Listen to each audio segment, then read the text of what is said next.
Salut amis madrilènes, on est parti pour la vidéo du jour avec au programme des informations en ce qui concerne Karim Benzema, Kylian Mbappé, petite déclat aussi sur le dossier Erling Haaland, et puis évidemment on va faire un point sur les blessures avant d'affronter Manchester City, et puis on regardera aussi quelques infos qui concernent les Sky Blues de City. On démarre les amis avec le quotidien AS qui titre El Betis toca El Cielo, le Betis touche le ciel. On en avait parlé hier, c'était la finale de la Copa del Rey entre le Betis et Valence, victoire des Sévillans après la séance des tirs au but, un partout dans le temps réglementaire. On félicite Pellegrini, l'un des ex-entraîneurs du Real Madrid, qui nous fait une très très belle saison. Côté andalou, vous avez aussi le petit encart, hein, El City. Mettez miedo à Real Madrid, hein, City qui s'est imposé très largement hier dans son dernier match avant d'affronter le Real. City qui s'est imposé 5 buts à 1 face à Watford, hein, l'une des plus mauvaises formations de la Première Ligue, avec un but pour Rodri. C'est pas régulièrement, hein, que Rodri marque côté Citizens, et un quadruplé pour Gabriel Jesus hier côté Citizens. Bon, dans un match évidemment ultra dominé par les Sky Blues de Pep Guardiola, qui prépare au mieux donc cette demi-finale aller dans quelques jours face au Merengue. On a plusieurs déclarations de Pep Guardiola côté Citizens. Il nous dit: j'ai 14 ou 15 joueurs qui sont en pleine forme, et sur les derniers matchs, Kevin De Bruyne et Aymeric Laporte ont beaucoup joué. Pour Kevin, il joue beaucoup, mais il semble toujours être gêné au niveau de la cheville, notamment pour tout ce qui est coup de pied arrêté sur les rencontres. Ça le gêne énormément. Bon, ça ne l'empêche pas de jouer, Kevin De Bruyne, mais il a toujours des petits pépins physiques en ce qui concerne les chevilles. On l'a vu encore hier, hein, Kevin De Bruyne a délivré des passes décisives, hein. C'est évidemment un homme qui sera à surveiller côté madrilène. C'est un joueur qui joue avec quelques pépins physiques. Pep Guardiola qui nous dit aussi nous n'avons pas beaucoup de défenseurs centraux, c'est pourquoi Nathan Ake a joué là aussi avec un problème au niveau de la cheville. Donc du côté Citizens, voilà, il y a des pépins physiques. On est en train de composer et de lutter aussi pour le championnat, pour la Première Ligue. Donc les rotations, c'est un peu compliqué, hein, pour City. Pep Guardiola qui nous parle donc de Kyle Walker et de John Stones. Il nous dit: je ne sais pas si Kyle sera présent pour affronter le Real Madrid, et ça sera aussi très compliqué pour John Stones. Donc voilà pour le moment les deux grosses incertitudes côté Manchester City: Kyle Walker et John Stones.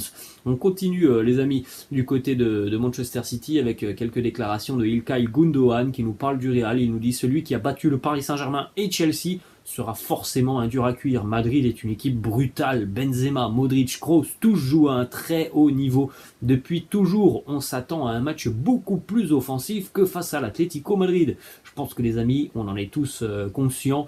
Le Manchester City a certes eu des difficultés sur le match retour face à l'Atlético, notamment sur la deuxième mi-temps, mais on peut s'attendre tout de même à avoir un visage petit peu plus conquérant du Real Madrid au match aller. On rappelle que sur le match aller, l'Atlético n'avait pas tiré, hein, du côté de l'Etihad Stadium. Donc je pense que voilà, sur le match aller mardi, ça sera tout de même un duel beaucoup plus équilibré, avec une équipe madrilène, hein, qui va devoir évidemment gérer notamment les nombreux déplacements de cette équipe de City, hein. C'est une équipe coachée par Guardiola, donc évidemment il y a beaucoup de mobilité offensive, il y a beaucoup de travail du côté des latéraux, des ailiers, donc il va falloir gérer tout ça. Mais je pense qu'offensivement il y a aussi des armes côté madrilène pour gêner cette équipe de Manchester City. Autre déclat de Gundogan sur le travail de Benzema. Il nous dit: il a longtemps été éclipsé par Cristiano, surtout dans les médias, mais maintenant qu'il reçoit l'attention qu'il mérite, il n'a pas abandonné. Il laisse ses réalisations parler d'elles-mêmes. Benzema possède ce qu'il faut pour être Ballon d'Or. Pep Guardiola, lui aussi, qui s'est exprimé sur Karim Benzema, et Pep Guardiola, hein, qui est très admiratif de Karim Benzema. Voilà, on peut le dire évidemment du côté de City. On craint tout de même, hein, cette double confrontation face à Karim. Vous avez un Guardiola qui nous dit: Benzema est exceptionnel, non seulement pour ce qu'il fait maintenant, mais aussi pour ce qu'il fait depuis plus de 10 ans au Real Madrid.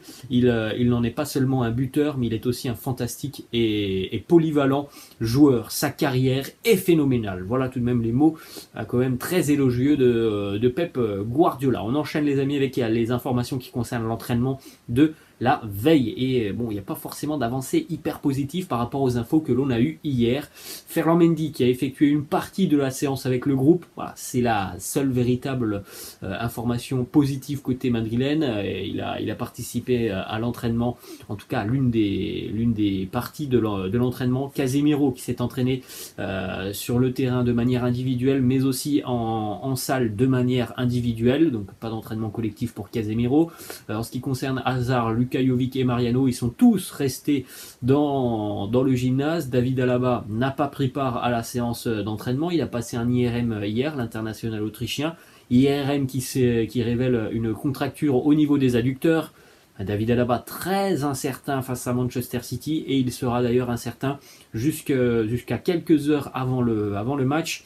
Voilà, les mauvaises nouvelles quand même arrivent côté madrilène. On est maintenant à 2 jours d'affronter Manchester City et on a 2 joueurs qui sont très importants dans le 11 de Carlo Ancelotti. Casemiro et David Alaba qui n'ont toujours pas pris part à une séance d'entraînement depuis quasiment une semaine. On va terminer maintenant les amis avec quelques informations mercato en ce qui concerne Haaland et plusieurs infos aussi en ce qui concerne Kylian Mbappé. Haaland qui a été battu hier par le Bayern Munich. Le Bayern est de nouveau champion d'Allemagne. Michael Zorc, directeur sportif du Borussia Dortmund.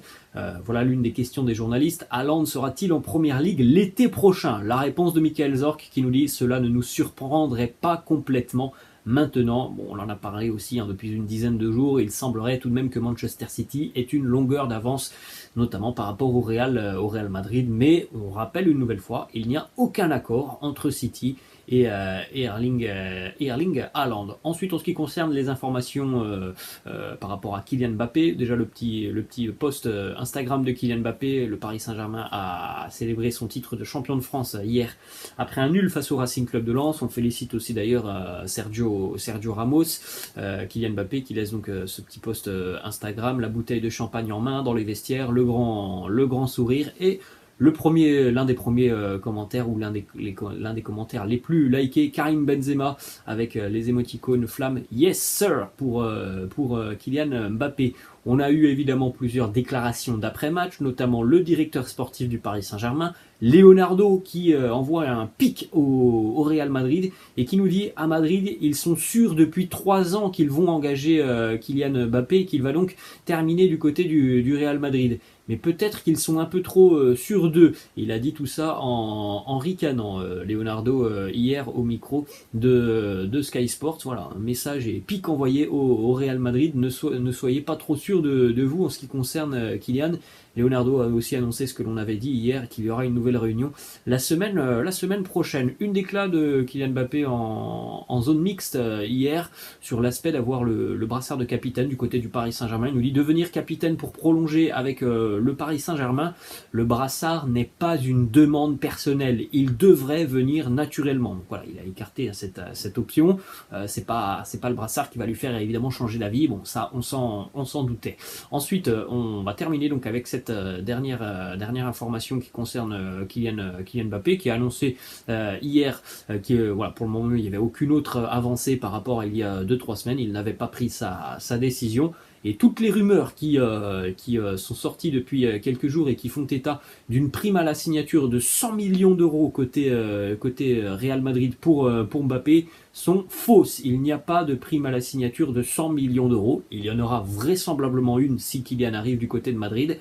Elle ne sera pas de 100 millions d'euros, ça sera un montant assez inférieur, tout de même assez 100 millions d'euros. Voilà les amis, la fin de cette vidéo, j'espère que ça vous a plu. N'hésitez pas à me laisser en commentaire votre avis par rapport aux 2 absences pour le moment assez importantes dans l'effectif madrilène, Casemiro et David Alaba. Est-ce que pour vous c'est quelque chose qui peut être très handicapant pour le Real Madrid face à Manchester City? Voilà les amis, la fin de cette vidéo, j'espère que ça vous a plu. N'hésitez pas comme d'habitude à lâcher un petit pouce bleu, n'hésitez pas non plus à vous abonner à la chaîne. Je vous laisse, je vous dis à la prochaine, ciao.